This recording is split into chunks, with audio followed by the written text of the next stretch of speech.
Good afternoon, my lovelies. John in Tucson. I have noticed something that I have been doing as I have reviewed my last few videos, and that is the fact that I have a tendency to speak very quickly, and I don't articulate my words properly, which is probably why my Amazon Alexa device doesn't understand me half of the time when I ask her questions. So,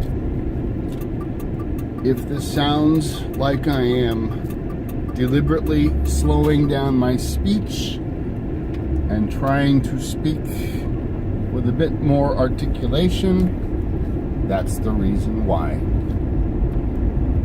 Anyway, let's get on with the show.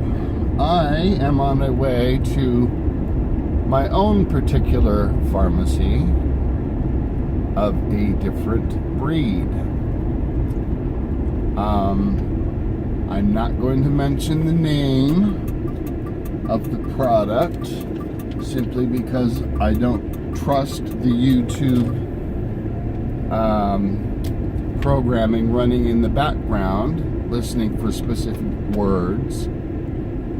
I'm amazed I haven't been dinged yet with a copyright strike for music playing in the car, but whatever. But no, because of the opiate crisis, and yes, it's a very real thing, and yes, I was caught in the middle of that mess myself. It was a horrible, horrible cycle. It's a horrible addiction. I asked my doctor, oh gosh, almost 3 years ago now, I guess, to get me off prescription painkillers. They were destroying my life and the lives of people around me. I hurt a lot of people because of that addiction. And unfortunately, the doctors in Phoenix at the time, well, heck, all throughout Arizona, were really pushing the opiates. The big money opiates, like the OxyContin, oxycodone, anything that would get you addicted, they were pushing it. Well, luckily, I came in a bit ahead of the curve by asking my doctor to help me out, which I have an amazing doctor. My mother and I share him. And he said, absolutely. He said it's going to take about a year to a year and a half to do it. But he said, we'll get you down. And he said, don't expect to never be taking this type of medication again. Because unfortunately, after 40 years of taking them, you have altered your brain chemistry. And so we're going to have to put you on a maintenance dose. So I still take it on a daily basis, but on such a minuscule dose that I can function like a normal human being. And it's quite wonderful.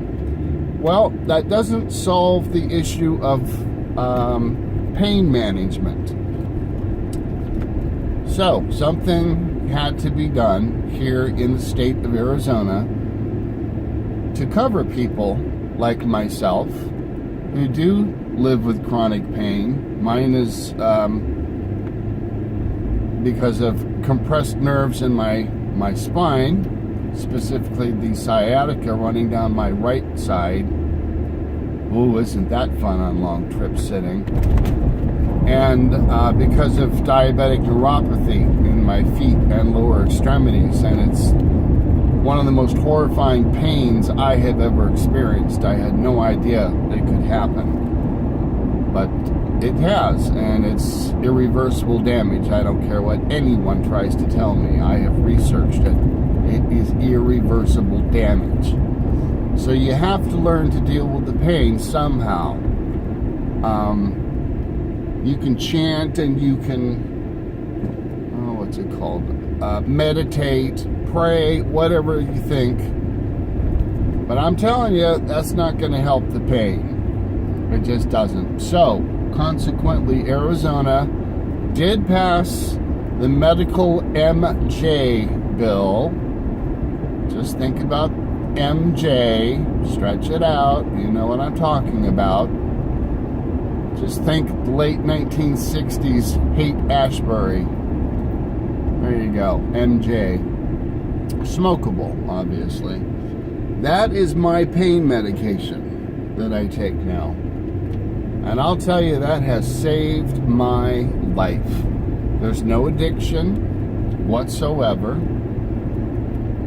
I get pain coverage for about 2.5 to 3 hours after smoking it, basically.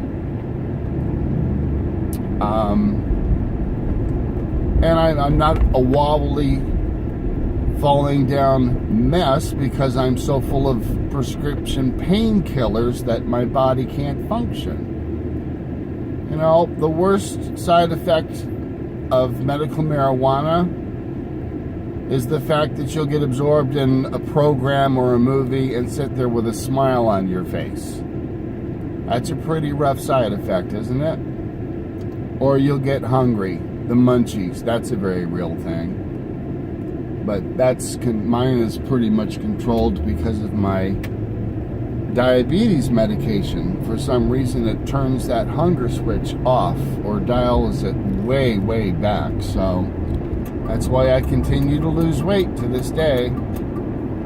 Lost another 12 pounds in, it was about a month and a half. So I'm getting there. So yeah, this is on the way to my particular pharmacy, if you will. I generally refer to it as the apothecary. And I will turn off the video before we actually get there. I don't want the name of the apothecary on the video.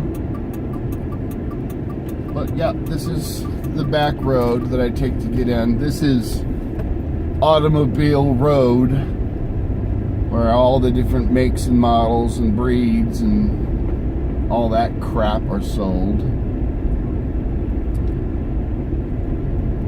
Pretty, pretty, pretty. And very, very expensive. Oh, look at that. Oh, shiz, and I can't. That was a 71 Ford Torino. Wow.